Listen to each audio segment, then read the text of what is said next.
Hello, dear friends. Welcome to Kardec Radio, where we're here to nourish our souls. I'm Norah, the host of this program. Thoughts by Joanna, Angelis, and Divaldo Franco. Through this amazing book, dear friends, pardon my voice as I'm overcoming a little cold, dear friends. Being a teacher, it's that time of the year, but we're here with all our hearts and everything I say there on the slides in case it's a little difficult to understand. So today, friends, let's explore this idea, right? Or let's explore an idea that is deeply meaningful in both spiritual and practical terms. Joanna and Divaldo state, the habit of thinking expands the potential to discern. So, friends, this phrase resonates with the core teachings of Spiritism, which emphasizes personal responsibility, spiritual development, and the transformation of our inner world through conscious effort. So, let's first think about the power of thought. In Spiritism, we know thought is the powerful tool, right? Our thoughts shape our reality, both in this life and definitely in the spiritual world.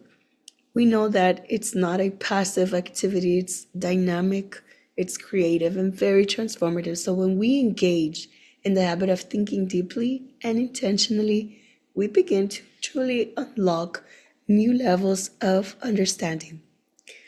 So, thought creates vibrations, and we know that, right? That not only influence our personal energy, but it also interacts with the spiritual forces around us.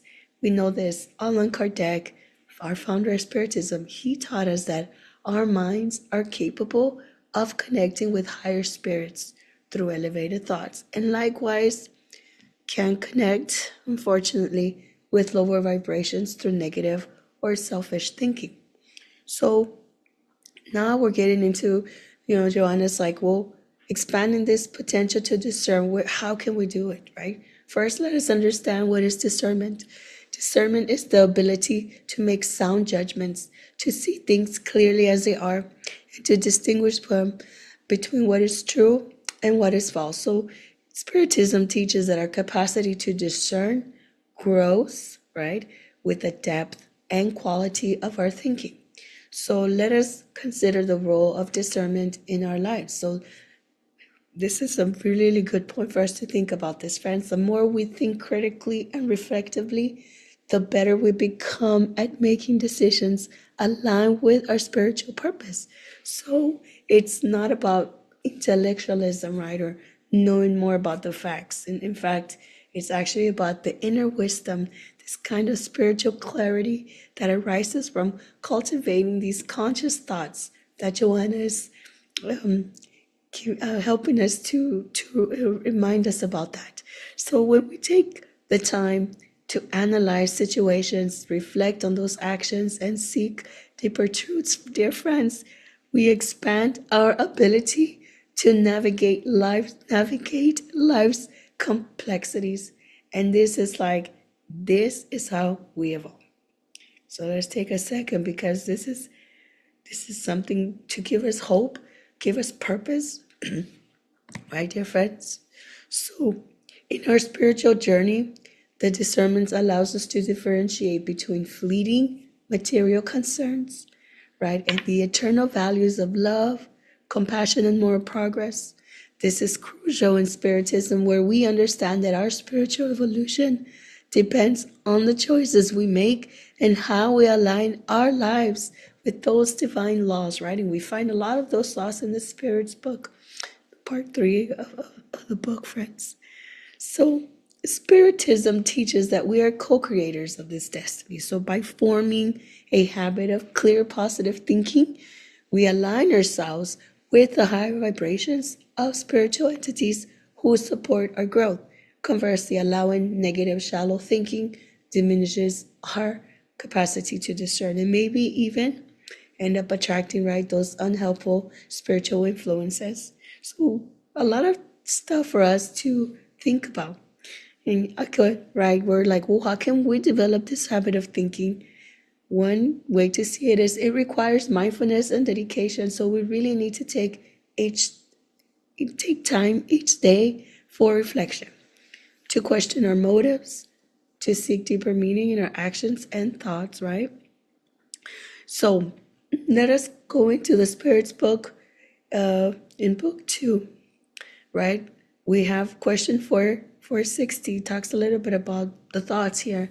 And the spirits, Alan asking the spirits, do we have any of our own original thoughts, while others that are suggested to us? What a beautiful response. Your soul is a spirit that thinks. You surely have noticed that many thoughts, and frequently conflicting ones, come to your mind regarding the same subject and at the exact same time. In such cases, some of these ideas are your own and some are ours.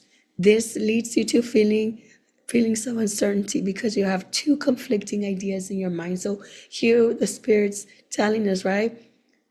Our soul thinks. So, but because of that beautiful power, there's a lot of influence, friends. So we have to then build ourselves around this idea, like, okay, I need tools, right? I need to surround myself with this ability to discern and change it around. And we know that meditation and prayer is like the excellent tool, right? If anything, the first one, that prayer, to help us develop the mental discipline. Excuse me, dear friends. So by focusing our thoughts on these higher ideals, right, we start to train our mind to filter out distractions and develop the spiritual insight, right? This brain plasticity in neuroscience has so much information on this idea of how we can completely rewire our thoughts, right? And so by looking into this, friends, this insight leads us to more discerning actions and decisions, right? Benefiting not only our spiritual growth, but really the lives of those around us, right? So then we go back to same Spirit's book, and now question 461. So how can we distinguish between our thoughts and those suggested by the spirits? So when a thought is suggested, it's like a voice speaking to you. Your own thought is usually occurs to you first, right? This distinction is not much of a practical importance to you, and it is often better not to be able to make it. Your action then has greater freedom. If you choose the right road, you do so more spontaneously. While you take the wrong one, your responsibility will be greater. So this is critical, because how can we do this, right? There's no really one right answer. If anything, when it says here, and the spirits are saying it's your action, that means we are accountable for it. That means that to distinguish between thoughts, right, the different influences, we have to build that awareness, that conscious awareness that Joanna is telling us about, to be able to do this, to be able to look into my heart and be like, okay, this is it. I just know it. Or to be able to distinguish, like, okay, no, this is not good, right? And we feel that energy.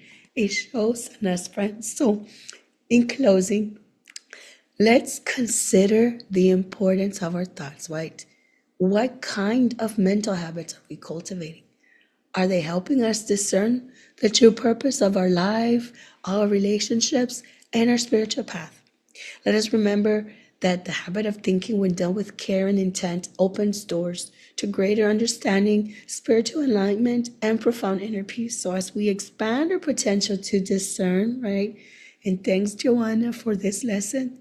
We not only elevate ourselves, but we also contribute to that collective growth of humanity, friends. So what a beautiful lesson. Homework for the week, friends.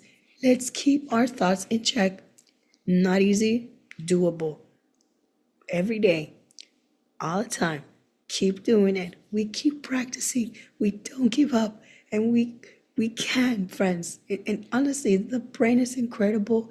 But not just that, right? The science of the brain, but also we have our mentors to support us. And we have so many tools and resources. So let's do our homework this week. Let's check our thoughts and just bring so much more beautiful energy to this collective world and to us inside. Dear friends, that is today's lesson. I apologize for my voice. Thank you for your patience, and let us Tune into other programs here at Kardec Radio, and let us remember that we are loved. Bye, friends. Until next week, same place, same time.